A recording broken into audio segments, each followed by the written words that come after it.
Bonjour à tous, ravi de vous retrouver dans Smart Job, votre rendez-vous emploi RH tous les jours, du lundi au vendredi. Débat, analyse, expertise et vos rubriques habituelles au sommaire. Aujourd'hui, Bien dans son job, on parle de l'art du storytelling, mais pas pour faire un film ou un scénario de cinéma, non, pour vous raconter votre propre histoire. Et on en parle avec Flaubert Vuillier, il est le fondateur de la Manufacture RH, il est notre invité. Le livre de Smart Job, on parle du burn-out, un livre autopsie d'un burn-out, se reconstruire et se réinventer, édition Duno, écrit par Aude Célie. Elle nous raconte sa propre histoire et la manière dont elle a réussi justement à se reconstruire. Elle sera notre invitée. Le cercle RH et les experts de Smart Job comme chaque vendredi. La réforme de l'assurance chômage, acte 2. On parlera aussi de ce Conseil national de la refondation où il y a d'ailleurs un pilier plein emploi. Évidemment, cela fait écho. Et puis on parlera aussi d'Indeed qui a décidé de ne plus publier de CV sans salaire. Voilà le programme pour le cercle. Et puis dans Fenêtre sur l'emploi, on parlera du salaire des cadres. Quelle tendance chez les cadres avec Gilles Gâteau, le directeur général de l'APEC. Voilà, programme chargé. Tout de suite, c'est bien dans son job.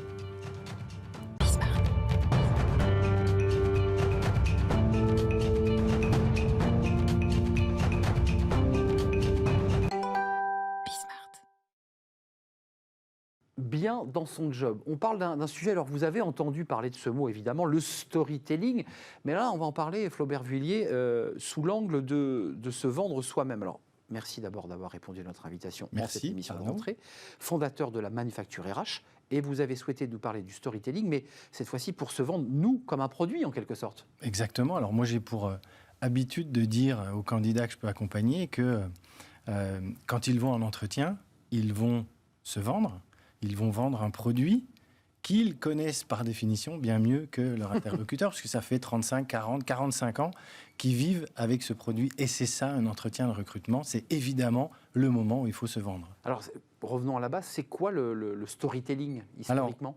C'est une technique de communication qui va permettre de promouvoir une marque ou un produit en intégrant du récit. Ce récit va permettre de toucher l'interlocuteur, il va permettre de le convaincre, mais il va le convaincre finement puisqu'il va le convaincre plus en se basant sur les émotions que sur les argumentations. Ça sert à quoi ? Parce qu'on voit déjà le message, c'est qu'on n'est plus dans du corporate ou du techno, mais on est quoi ? On est dans la chair, quoi. On est dans la chair, on est dans le vécu, on est dans le ressenti. Je dirais que ça sert à être mémorable.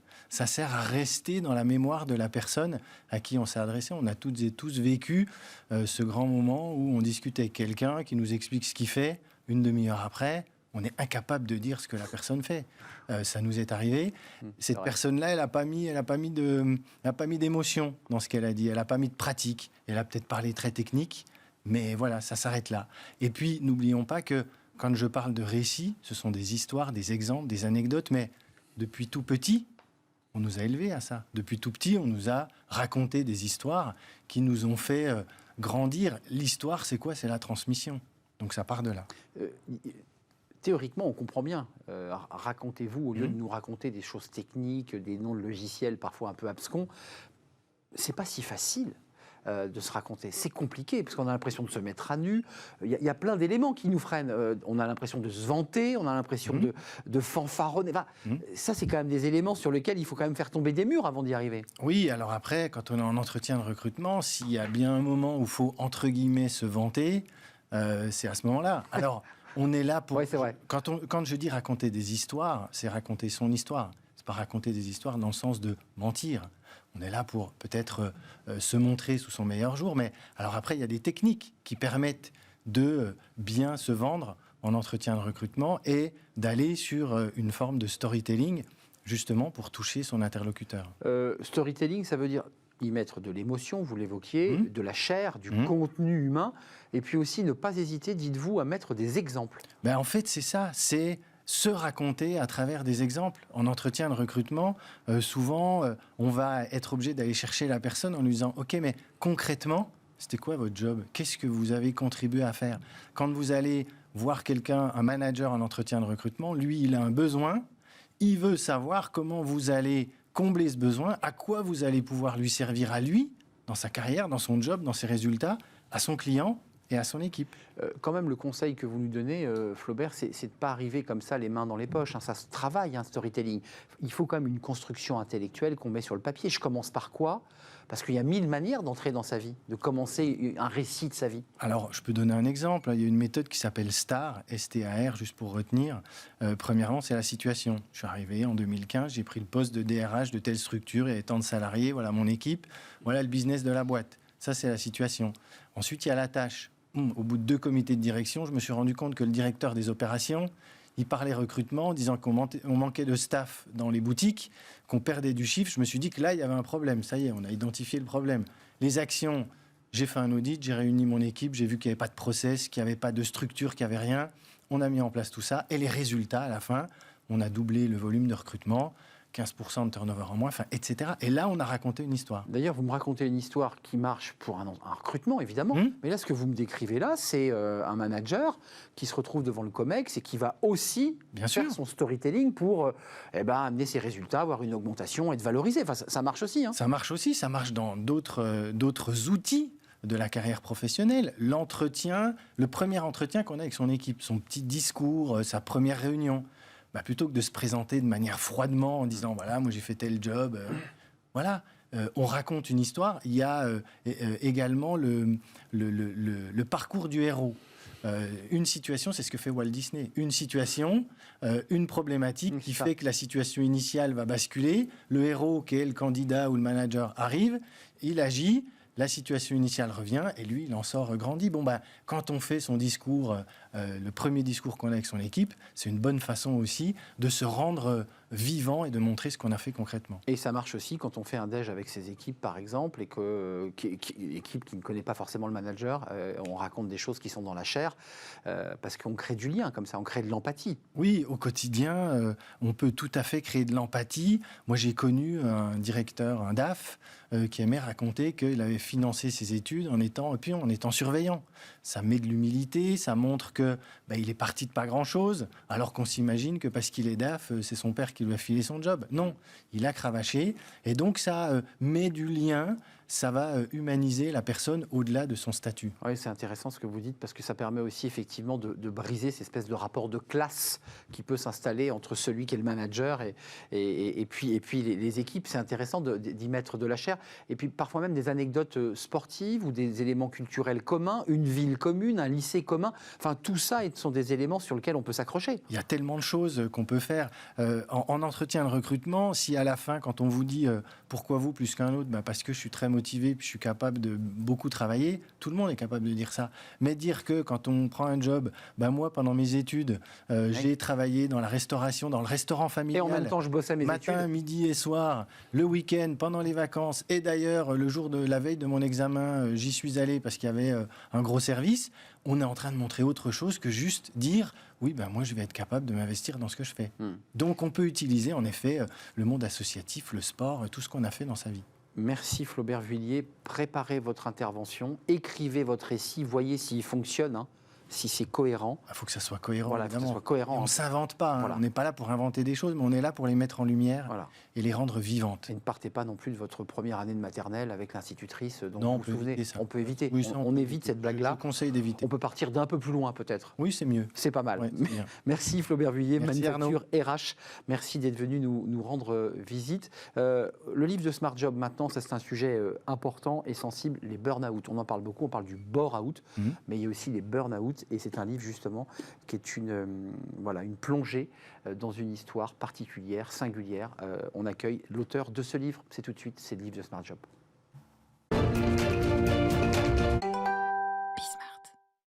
Le livre de Smart Job, on le découvre avec son auteur, Autopsie d'un burn-out, se reconstruire et se réinventer, édition Duno. Et j'accueille Aude Célie, l'auteur de ce livre. Bonjour Aude. Bonjour. On est ravis de vous accueillir sur le plateau de Smart Job. J'ai lu ce livre, à la fois un livre qui donne des conseils et qui accompagne, et puis aussi un livre, j'allais dire sans pudeur, à cœur ouvert, où vous racontez votre descente en enfer.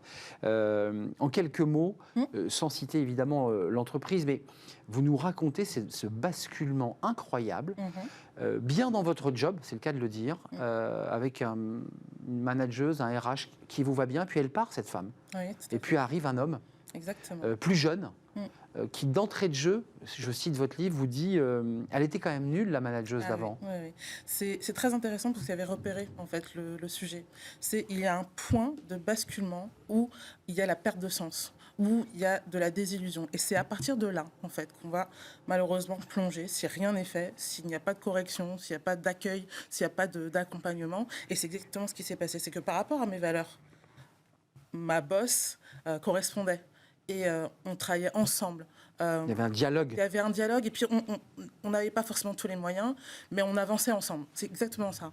Et au moment où on a basculé avec à la fois son départ soudain, que c'est ça aussi, c'est que j'ai pas été préparée, c'est qu'il y a eu un licenciement. Oui, il y a un choc. Exactement, Ouais. exactement. Vous perdez comme ça, comme un lien très fort qui vous unissait à l'entreprise à travers elle. Exactement. Et arrive je mets des guillemets, ce jeune coq Oui. qui est méprisant, prétentieux. Et puis ça dégringole. Oui. Ça dégringole jusqu'à un chapitre que vous décrivez qui est vraiment bouleversant. C'est votre passage en hôpital psychiatrique. C'est-à-dire que vous décrivez, c'est vol au-dessus d'un nid de coucou, ce que vous décrivez. Hein. Médicaments avant le petit déjeuner, des gens perdus, et vous ne pouvez pas en sortir. Vous êtes embarqué. Je suis embarquée et je suis enfermée. Je me pose la question en regardant à travers la vitre avec des barreaux. Mais qu'est-ce que je fais là ? Des fenêtres qu'on n'arrive pas à ouvrir. Non, j'ai vraiment le souvenir de la fameuse, vous savez, c'est presque comme dans les films, hein, mais la table de ping-pong. Ce bruit de balle, là. Du jeu, j'allais dire presque, vous savez, c'est le Scrabble, où il manque plein de lettres, où je me rappelle aussi vraiment de ça, c'est les allers-retours. Un seul couloir, et pour faire passer le temps, on est une file indienne à faire un aller-retour.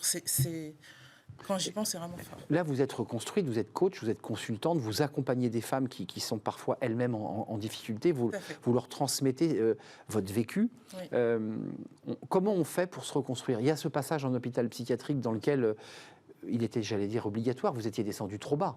Oui, parce qu'en fait, le problème, c'est que au moment où on s'effondre, parce que ça arrivait après, au moment où on s'effondre, il y a une rupture totale entre le corps et l'esprit. C'est-à-dire que, vous savez, sans le mental, finalement, on a un peu des poupées de chiffon. Donc, à ce moment-là, c'est vrai que je me suis effondrée, et pour se reconstruire, il faut d'abord se retrouver, et d'abord physiquement. Parce qu'aujourd'hui, souvent je compare à un portable. Quand vous utilisez votre portable à outrance et que vous ne le rechargez pas, d'un coup il va s'éteindre. Ça, c'est la rupture. C'est ça. Et pour commencer en fait, à retrouver l'énergie, il y a un câble. Et le câble, en fait, c'est le repos. Et à partir du moment où on va le connecter avec le portable, il va y avoir une fraction de seconde. Et cette fraction de seconde, c'est le temps nécessaire au corps avant de pouvoir guérir. Passage physiquement douloureux, passage dans cet hôpital, puis sortie de l'hôpital, encadré par vos proches, ça c'est important, ne pas être seul. À quel moment vous décidez à la fois de vous retourner contre l'employeur, de vous poser des questions, parce que la première étape c'est de se soigner, c'est de ne pas mourir, parce que vous avez quand même fait une tentative de suicide. Ah oui, mais je le dis, ce 24 mai 2012, j'ai eu l'impression d'être morte. Et je vous parle j'ai failli mourir. J'ai un élément clé qui fait que je ne suis pas partie, qui est l'homme avec qui je vis, le souvenir du mot maman ou mère, qui fait que, je ne sais pas comment ça s'appelle, au niveau du cerveau. La vie vient vous chercher. Et c'est terriblement ça. Mais oui, c'est terriblement ça. Et puis ensuite, il y a cette phase de reconstruction, puisqu'une deuxième vie commence, et vous voulez l'utiliser à bon escient. Alors, je remonte Autopsie du burn-out, parce que dans ce livre, il y a votre histoire qui est très forte, il faut lire ce livre, et puis aussi les conseils que vous donnez, la relation à l'employeur. Il a été comment, cet employeur, avec vous ? Après ou avant ? Après ? Absent, particulièrement absent. Je ne peux pas tout dire, mais j'ai eu de la pression de leur part pour pas parler au final, pour éviter d'ébruiter. Souvent on parle, vous savez, peut-être pas, mais que vous connaissez pas, mais le suicide blanc et le suicide rouge. Le suicide blanc, c'est un appel au secours, et le suicide rouge, c'est le fait de mettre un projecteur en disant là, il s'est passé quelque chose. Et ils voulaient empêcher ça. Et vous étiez, vous, dans une forme de suicide rouge. À travers votre geste, vous vouliez pointer... Je veux dire les deux. Les deux, ouais. Les deux, mais en même temps, il y avait je l'espérais, parce que personne ne le savait. Le PDG, lui, a reçu un mail de ma part 10 heures avant que je fasse ce geste. Donc vous l'avez prévenu ? Il n'était pas au courant que j'allais partir, que je voulais faire ce geste-là. Mais ce jour-là, je lui ai écrit les difficultés que j'avais. Et il a réagi ? Il m'a dit, Aude, si jamais, j'avais cette opération, quand vous revenez, on va en parler. Mais c'était trop tard. C'était trop tard. 4 ans après, à être épuisé. Fini. Là, l'employeur, là aujourd'hui où vous en êtes, vous vous êtes reconstruite, j'ai presque envie de dire seule. C'est-à-dire avec votre énergie, avec vos proches, avec votre force mentale. Quels conseils vous donneriez et quels conseils vous donnez pour justement peut-être même éviter le burn-out? Parce que le plus terrible, c'est d'en arriver là où vous êtes arrivé. Comment on fait pour l'éviter, ce burn-out? Première chose, il faut savoir ce que c'est. Je dis souvent que informer et être informé, c'est une des meilleures... Donc les signaux faibles du burn-out. Les signaux faibles. Vous en avez eu des signaux faibles? Des signaux faibles. Et surtout, je tiens à le dire, c'est les 4 caractéristiques fondamentales qui font que si vous ne les réglez pas, vous allez partir. Enfin, en tout cas, vous allez vous écraser. C'est la perte de plaisir dans votre travail. C'est le fait d'avoir une fatigue intense. C'est-à-dire que ce n'est pas une fatigue où vous allez faire un week-end de cocooning et vous allez revenir. C'est vous partez en week-end fatigué, vous revenez en week-end fatigué, en vacances également. La troisième chose, et c'est là en fait où il y a cette espèce de basculement, c'est la conduite addictive. Je prends quelque chose pour m'aider à tenir. Et vous savez, moi, ce qui m'a fait tenir, ça a été l'anxiolytique. Quand j'ai vu mon médecin 9 mois avant de craquer, parce qu'il a cru que c'était 6 mois, il m'a prescrit la pilule magique. Vraiment, je comprends pourquoi j'ai tenu. Grâce à ça. Donc, terrible, hein. Donc vous assumez le fait, malgré tout, même si ce n'est pas toujours très bon, d'avoir quand même pu tenir plus longtemps grâce à des aides médicamenteuses. En fait, au moment où vous essayez de tenir avant de vous écraser, il y en a qui vont prendre, ça va être de la cigarette, ça va être de l'alcool, ça va être... La drogue. C'est la drogue, exactement. Évidemment. Et ça va être le sucre, etc. Donc, pour tenir, avant de craquer, malheureusement, on va développer une addiction. Merci Aude Célie. Lisez ce livre et puis peut-être partez à la rencontre d'Aude Célie si vous avez des besoins, des interrogations, des doutes. Diagnostiquer, d'abord connaître le burn-out pour ensuite l'éviter. Et puis parfois, malheureusement, le drame arrive. Merci Aude Célie. Édition Duno, Autopsie d'un burn-out. Lisez ce livre, c'est un coup de poing. Puis c'est un livre aussi très documenté sur la manière dont on peut accompagner et la manière dont les employeurs doivent se comporter aussi. Parce que vous posez aussi ces questions-là dans votre livre. Merci Aude Célie, c'est un vrai plaisir de vous accueillir dans notre émission. On fait une courte pause, on va s'intéresser évidemment au cercle RH avec les experts de Smart Job. On va parler de la réforme de l'assurance chômage, évidemment acte 2. On parlera de ce Conseil national de la refondation dans lequel il y a un pilier plein emploi. Puis on parlera d'Indeed. Vous avez vu cette information, plus de CV sans salaire. Ils ne refuseront de publier ces CV s'il n'y a pas le salaire qui est joint. Voilà le programme. Tout de suite, on fait une courte pause et on se retrouve juste après pour le cercle RH.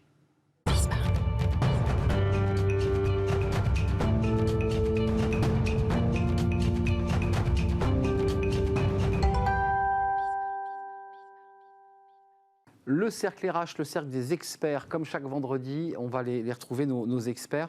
Évidemment, tous les vendredis, on va parler aujourd'hui de la réforme de l'assurance chômage, acte 2. Le texte est arrivé en Conseil des ministres. Alors, qu'est-ce que ça va changer? On parlera du Conseil national de refondation, non pas de la résistance. Ça démarre. Alors avec, évidemment, c'est un peu compliqué parce qu'il y a quand même quelques personnes qui ne souhaitent pas pousser la porte de ce Conseil national. Mais parmi les objectifs, il y a un pilier plein emploi.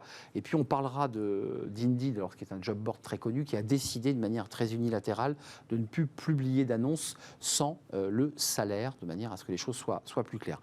Mes invités sont là, mes experts sont là. Christine Duroux, ravie de vous accueillir, senior partner chez KEA Partners et vice-présidente d'entreprise et progrès. Et vous avez reçu récemment, il y a quelques jours, Michel Barnier. Absolument, mardi dernier, lors d'un débat. Lors d'un grand débat qui parlait de l'entreprise. Alors de l'entreprise face aux nouveaux défis démocratiques. Je pourrais vous en reparler. C'est un travail qu'on avait lancé en janvier et qui est devenu extrêmement d'actualité, évidemment, depuis février. C'est vrai. Mais qui a évidemment des conséquences sur l'emploi en général, puisque on a des blocs maintenant. Hein. Et ça intéresse Jean-Claude Beaujour, qui est notre expert, avocat international en droit des affaires. On parlera avec vous, évidemment, de tous les sujets du jour. Et Jean-Michel Garrigue est avec nous, que je salue, directeur associé en charge des RH chez BLB Associés. Commençons par l'assurance chômage, mais très vite, je sais que vous allez basculer sur le Conseil national de refondation. Assurance chômage, acte 2. Le texte est arrivé sur le bureau au Conseil des ministres, donc un texte va exister. Il sera en débat dans quelques semaines.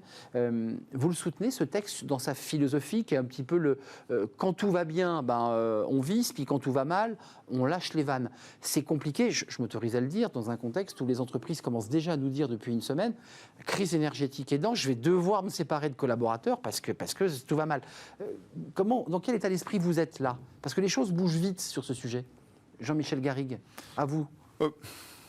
En fait, moi j'ai tout à fait l'impression que le véritable objectif est d'essayer de faire en sorte de remettre dans l'emploi des gens qui ne veulent plus y être. Je n'ai pas dit des gens qui ne peuvent plus y être, mais qui ne veulent plus y être. On le sait tous, quand on cumule l'assurance chômage, les aides, etc., on peut avoir un revenu qui est bien supérieur à celui du SMIC, par exemple, que l'on perçoit en travaillant.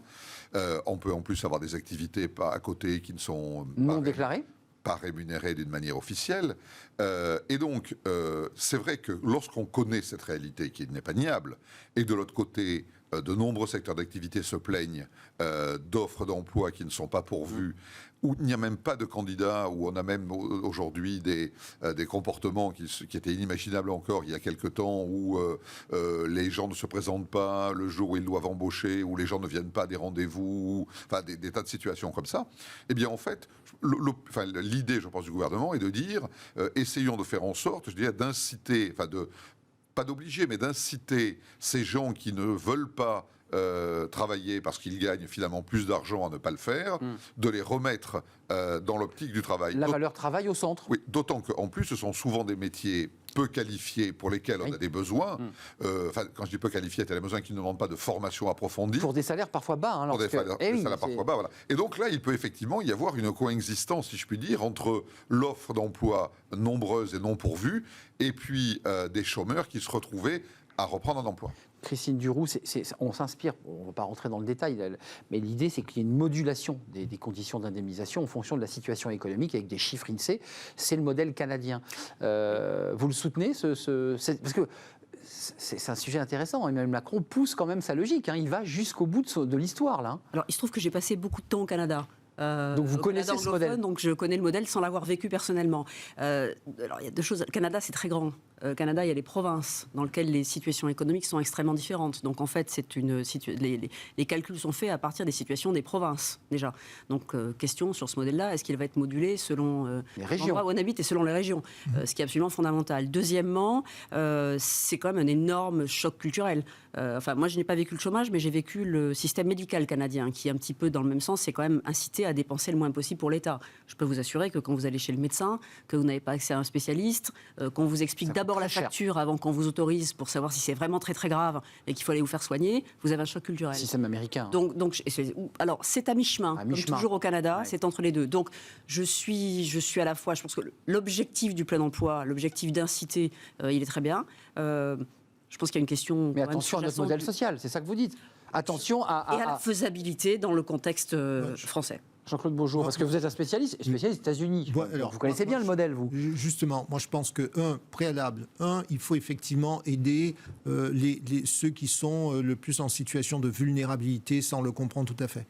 Deuxièmement, il faut aussi, moi je dis attention parce qu'il y a la barre des 53 ans. Effectivement, il faut arrêter de dire qu'on est senior à 50 ans alors même qu'on tend voire même 45 vers l'allongement du temps passé au travail. Et je parle souvent en DRH en leur disant nous au cabinet on fait de l'investissement franco-américain, les gens à 40 ans sont des forces vives, à 50 ans on est des forces vives, à 55 ans il y a des gens qui sont parfaitement aptes et faisons attention si on veut réindustrialiser, refaire partir l'économie, à ne pas laisser partir des compétences à droite et à gauche. On le voit sur nos investissements franco-américains. Et sur le notre modèle social. Et c'est ça le sujet. Mais attendez, mais il faut avoir dit cela pour se dire quoi derrière. Il faut se dire oui, aider les plus en situation de vulnérabilité, mais attention à ce qu'effectivement, quand on a 1 million d'emplois non pourvus, et effectivement, même si je comprends qu'il faut prendre sa voiture, que parfois c'est compliqué, il y a vraiment une vraie complication, il faut regarder ça à la loupe. Oui, il faut favoriser le retour à l'emploi. Et pour moi, le vrai sujet, bien sûr, il faut travailler sur l'assurance chômage, c'est comment est-ce qu'on favorise le retour à l'emploi et donc la transition de salariés qui n'ont pas forcément les compétences. Alors vous disiez, vous avez raison. Le débat de la formation et des compétences. Ceux qui veulent pas, mais moi, je ne vais même pas braquer en disant ceux qui ne travaillent pas. Comment faire en sorte... Parce qu'il les cache, Jean-Michel Garrigue, aujourd'hui. Oui, je sais qu'il les cache. Les pieds dans le plat, tout de suite. Non, mais il a raison d'être cash, mais notre travail, c'est de se dire, OK, on va regarder les choses de manière globale, il me parle de système, c'est de faire en sorte un maximum que les gens soient incités à retourner à travailler, le retour à l'emploi. compétences, assurer une transition juste. Juste un petit mot, même plusieurs, vous avez vu, parce que ça fait écho, il y aura un débat à l'Assemblée nationale sur cette réforme de l'assurance chômage, réduction des indemnités, peut-être notre modèle social va-t-il être ébréché, et au même moment, le Conseil national de la refondation, Focus Plein Emploi, c'est un des piliers qui sera traité à travers des ateliers, avec les partenaires sociaux, dont une grande majorité ne seront pas présents autour de la table. Le plein emploi, il est intimement lié à cette volonté de réforme, je le redis, au moment où des chefs d'entreprise indiquent des risques de chômage partiel liés à un surcoût de l'énergie. Ça va se compliquer quand même. Christine. Oui, c'est pour ça que ça ne peut pas être... Le salaire ou l'assurance chômage, ça tombe mal. C'est le bas de la pyramide de Maslow. Ça fait des années qu'on travaille et qu'on parle de, vous l'avez mentionné absolument, la question des seniors. Il y a un rapport de France Stratégie qui date de 2018 qui montre qu'au-delà de la question financière, il y a une question de discrimination, disons-le. Donc il y a tout un pan en France, on a à partir de 60, mettons 55-60, on travaille beaucoup moins. Et les jeunes, avec la question du sens, je vous montre l'impact. Quel impact, quelle utilité. Dans les deux cas, c'est l'utilité. L'utilité pour les jeunes, dans quel monde, pourquoi je travaille, dans quel monde, pour quel monde, et pour les plus seniors, est-ce que je suis encore utile ? Voilà. Est-ce qu'on veut encore 2 mois ? Est-ce qu'on veut encore 2 mois ? Parce que c'est la question que se pose quelqu'un qui a 50 ans. Mais la boîte veut encore 2 mois ? Jean-Michel Garrigue, notre modèle est le CNR. CNR, Conseil national de la résistance, et on avait tout remis à plat. La France était reconstruite, ça vous fait sourire, mais c'est un acronyme qui nous rappelle tout ça. Ça veut dire qu'on est plus âgé, ça veut dire qu'on a passé le bac il y a un bout de temps. Ça fait un petit bout de temps. Enfin, moi, je n'ai pas connu le CNR, Jean-Claude, je tiens à vous le préciser quand même. Concrètement, on fait quoi ? Dans un contexte économique où la CPME réclame depuis hier du chômage partiel, pour des boulangers, pas que pour les industries, pour des artisans qui disent, moi, ma facture de boulanger, elle est passée de 5 000 à 15 000, il faut que je me sépare de mon salarié. Et à ce moment-là, on fait une réforme ? Alors, notre discussion, pour amicale qu'elle soit, je dirais, n'est que purement théorique, puisque je rappelle qu'il ne s'agit pas d'une négociation qui a été engagée par le gouvernement, mais d'une concertation. Mais l'État reprend tout, là. C'est marrant d'ailleurs parce qu'on aurait pu espérer un léger glissement du mode opératoire avec le résultat des élections. On n'a plus qu'une majorité relative, donc on va quand même davantage prendre de temps pour discuter avec les parties prenantes, les acteurs économiques et sociaux, etc. On sait déjà maintenant que la concertation doit être terminée rapidement, dans un temps extrêmement court, puisque le gouvernement a décidé de légiférer à la fin de l'année, alors même que sa capacité à faire passer des réformes aussi importantes n'est plus aussi certaine qu'avant. Donc on se concerte, mais on négocie. Enfin, on se concerte, mais on négocie plus. On est d'accord. J'ai beaucoup entendu dire après les élections législatives que ça allait modifier la façon dont le gouvernement, faisait fonctionner ses relations avec l'ensemble des acteurs économiques et sociaux. Non. Cette première réforme montre qu'en tout cas, il ne semble pas qu'il en soit ainsi, puisque le mode opératoire est exactement le même qu'avant, c'est-à-dire on va vite, on concerte, et après le gouvernement fait ce qu'il veut. C'est ça. Un petit mot sur ce CNR et ce focus plein emploi, parce que la ministre du Travail à l'époque, aujourd'hui Première ministre, nous avait évoqué sur ce plateau sa volonté d'aller au plein emploi, 5,5% de... On y va, on n'y va pas Christine, Jean-Claude, vous y croyez à ce défi parce que ça avait quand même perturbé François Hollande, vous vous rappelez le chômage. Je pense qu'il peut y avoir un souhait. Après, c'est quels moyens on se donne pour pouvoir aller à... On dit plein emploi pour augmenter, pour faire fonctionner le pays. Très concrètement, on a parlé de... Et on en reviendra sur d'autres sujets. Comment est-ce qu'on maintient nos cadres ? Comment est-ce qu'on accélère la recherche, par exemple, recherche et développement ? Il y a un certain nombre de sujets, de structures qui partent ailleurs. Comment est-ce qu'on fait monter nos licornes ? Je pense que ça ne se décrète pas. Les emplois ne se décrètent pas. Enfin, nous, on travaille avec des entreprises. Les emplois, ce sont des projets. C'est des commandes. Des commandes de notre territoire qui reste malgré tout attractif, mais est-ce qu'on se donne les moyens ? Est-ce qu'on va jusqu'au bout ? Quels sont les financements ? Est-ce que les banques jouent ? Enfin, il y a tout un écosystème, ça ne se décrète pas, ça s'accompagne. Christine Duroux, pour clore ce sujet, parce que je vois qu'on parle des fameux CV avec salaire, parce que c'est vrai que quand on regarde des annonces, on se dit c'est mirobolant, puis en fait on n'a pas le salaire. Quand même, on est un peu dans une déphase là, gérée intellectuelle, parce qu'à la fois il y a une dynamique de l'économie, parce que c'est vrai qu'il y a un léger ralentissement de l'économie, mais on n'est pas en récession. Et puis en même temps, on cherche des emplois, en même temps on réforme le chômage. Les Français sont un peu déboussolés. Et vous évoquiez d'ailleurs l'idée de déstabiliser notre modèle, donc de créer des tensions sociales, c'est ce que vous impliquiez peut-être. Oui, de toute façon, le modèle, il est déstabilisé. Les questions de transition climatique posent des questions existentielles. C'est même pas des questions économiques, c'est des questions existentielles qui touchent tout le monde, à commencer par les jeunes quand ils vont en emploi et qui se posent la question de est-ce que ce que je fais va détruire la planète ou pas. Donc ça, typiquement, on peut les inciter. Il y a la pyramide de Maslow. Bon, si on revient sur le bas de la pyramide de Maslow sur je suis justement rémunéré, c'est fondamental, bien sûr. C'est bien de publier. Enfin, je peux pas être pour. La question aujourd'hui, me semble-t-il, du retour au plein emploi. Il y a évidemment une question, j'allais dire, mécanique, de disponibilité de l'emploi, de juste rémunération. Et de la compétence. Et puis, quand on voit le phénomène de la grande démission, il existe aussi. Il existe aussi en France. Le quiet quitting. Absolument. On vient au travail, mais on fait le strict minimum. On termine avec non pas ces CV, mais ces offres d'emploi, parce que ça vous concerne. Vous êtes au contact avec des DRH et des entreprises, ce sont vos clients. Indeed a dit stop. Il faut le salaire avec l'offre d'emploi. C'est une bonne nouvelle, ça, parce que ça renvoie aussi au débat de j'ai un super job, mais je ne savais pas combien c'était, il est vraiment pas cher payé. Alors oui, parce qu'on parle de transparence, si on va jusqu'au bout, parce qu'il n'y a pas que le salaire. Ce qui fait que vous attirez un salarié aujourd'hui, et on le voit bien dans tout ce qui est investissement transnational, mais y compris sur le plan national, quand on veut faire bouger les gens, jeunes ou pas, c'est les autres avantages, dans quel contexte, quelles seront mes conditions de travail, télétravail ou pas. Où est-ce que je vais aller travailler. Et je vais vous dire, on dit souvent que les Français ne sont pas mobiles. On a fait une étude franco-américaine, les Français ne sont pas moins mobiles que les Américains.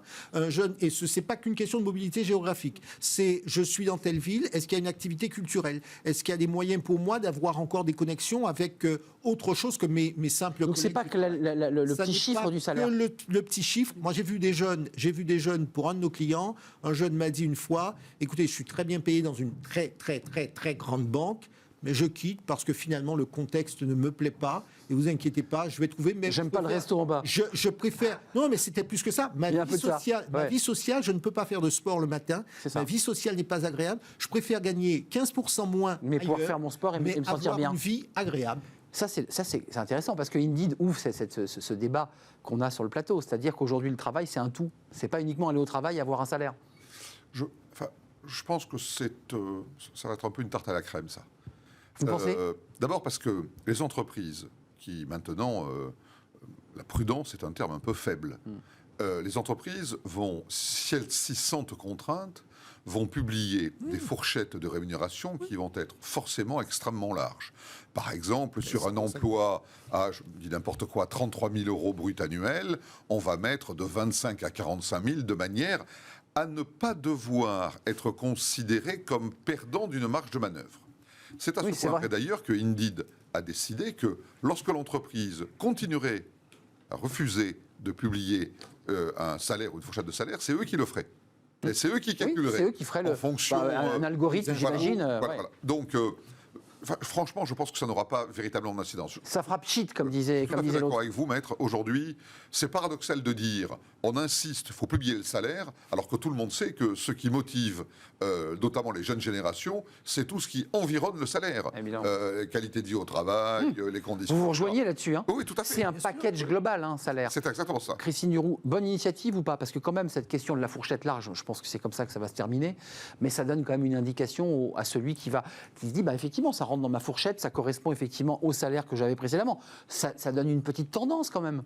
Oui, je vais répondre par une expression un peu triviale, ça ne mange pas de pain de le faire. Mais effectivement, il y aura plein de marge de manœuvre et le sujet, il est probablement un peu aussi ailleurs. En tant qu'avocat, je dis attention parce que tout ce qui est droit mou, c'est-à-dire annonce comme ça, peut devenir contractuel. Donc ça pose un vrai problème. Ça pose aussi un problème donc, de contractuel, d'adhésion contractuelle à l'égard de gens qui postuleraient, mais aussi de gens qui sont en interne, etc. Donc ça peut poser des problèmes juridiques. Merci à vous trois de nous avoir éclairés pour cette première émission des experts, deuxième émission de la rentrée des experts. Merci à Christine Duroux, qui est venue avec des petits documents vers une entreprise. Alors celui-ci Celui-ci, c'est le dernier. Alors on a vers une entreprise à impact, donc justement toute la question de l'impact, de pourquoi, comment on peut réconcilier avec l'emploi. Et cette publication qui vient de sortir chez Entreprises et Progrès, qui a donné au grand débat que vous mentionniez avec Michel Barnier, Pierre-André de Chalanda de Saint-Gobain, Sylvie Macli de l'Iris et Pierre Servant voilà. Oui, Pierre Servant, spécialiste des questions militaires notamment. La question étant justement, maintenant si on prend un peu de recul, qu'est-ce qu'on fait, entreprise salariée, dans un monde qui devient mouvant, mouvant et pour reprendre les mots de Pierre Servant, violent. En crise et souvent en crise violente. Merci de nous avoir éclairé. On en fera peut-être d'ailleurs un débat, c'est un sujet évidemment important. Merci Jean-Claude Beaujour d'être venu nous rendre visite, avocat international en droit des affaires spécialiste des États-Unis notamment. Merci à Christine Duroux, vice-présidente d'Entreprise et Progrès, et merci à Jean-Michel Garrigue, bien entendu, de nous avoir accompagnés, directeur associé en charge des RH chez BLB Associés. C'est un vrai plaisir. On termine avec les cadres, parce qu'on aurait pu en faire un thème du cercle, évidemment, le salaire des cadres, plutôt l'embellie, et on en parle avec Gilles Gâteau, le directeur général de l'APEC. Il sait de quoi il parle.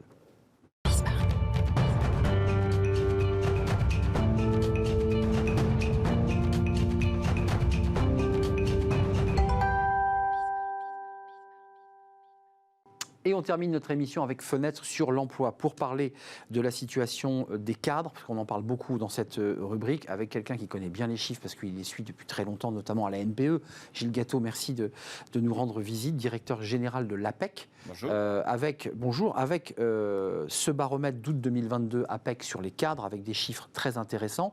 Il y a deux sujets dans votre baromètre. Il y a plutôt une embellie sur les salaires, parce que globalement, les cadres ont plutôt été bien augmentés, et on sent quand même un léger fléchissement dans les recrutements. Est-ce que je résume bien le paysage de septembre 2022 ? Oui, le fléchissement, on le sentait déjà un peu le trimestre précédent. Là, il est plus net. Un chiffre pour l'illustrer, 13% des entreprises avaient l'intention de recruter au moins un cadre dans les 3 mois à venir au trimestre précédent. C'est 10% des entreprises aujourd'hui, donc on a perdu 3 points dans l'intervalle. Alors, il tempère. Donc la vitesse, on va dire, l'élan se freine, ouais, mais il est là ralentit, toujours. Mais il est toujours là et on est toujours à des niveaux qui sont supérieurs à l'avant-crise pandémie 2020. On est encore supérieur à 2019.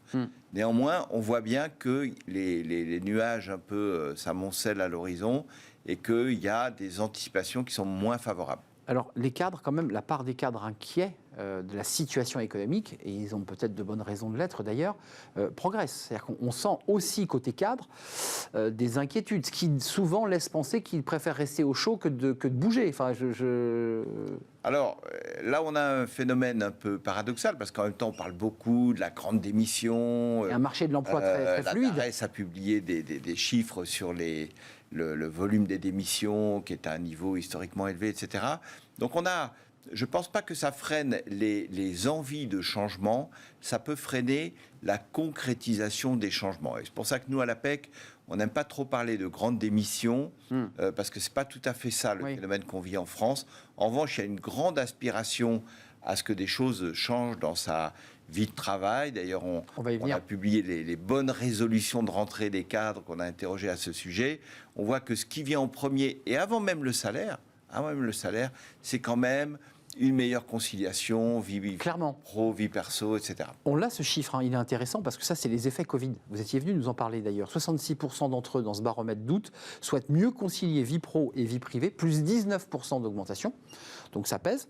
Et puis, dans les bonnes résolutions que vous évoquiez, 26% souhaitent diminuer leur temps de travail. Là aussi, on est quand même dans un moment, vous qui avez une vue un peu panoramique sur le monde du travail et de l'emploi depuis, je dirais, presque 30 ans, on est quand même dans un moment de révolution, de transformation.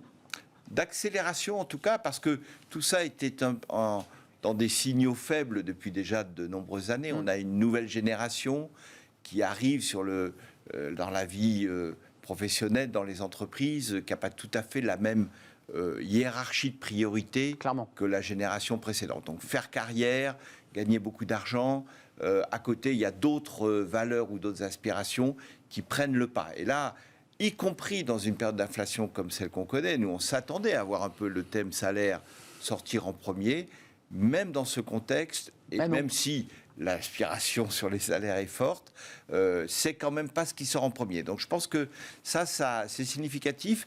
Et si les entreprises ne parviennent pas à intégrer finalement ces nouvelles aspirations ou ces aspirations qui s'expriment plus fortement, c'est là qu'on est en risque sur la difficulté à recruter. Exactement.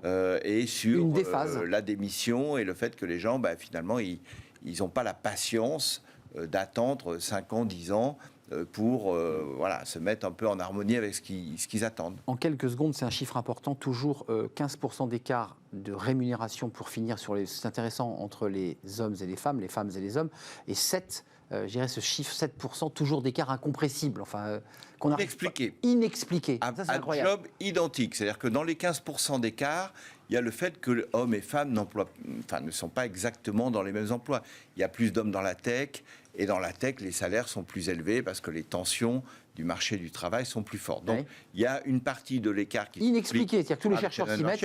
Mais on prend des gens hommes et femmes qui occupent les mêmes fonctions, dans le même type d'entreprise, qui ont le même âge, qui sont sortis des écoles la même année, et on voit quelques années après, et très vite, même après l'entrée dans le marché du travail, que l'écart est 7%. Et le pire de tout ça, c'est que cet écart ne se réduit pas, ne bouge pas depuis pratiquement. Mais il ne se creuse pas non plus.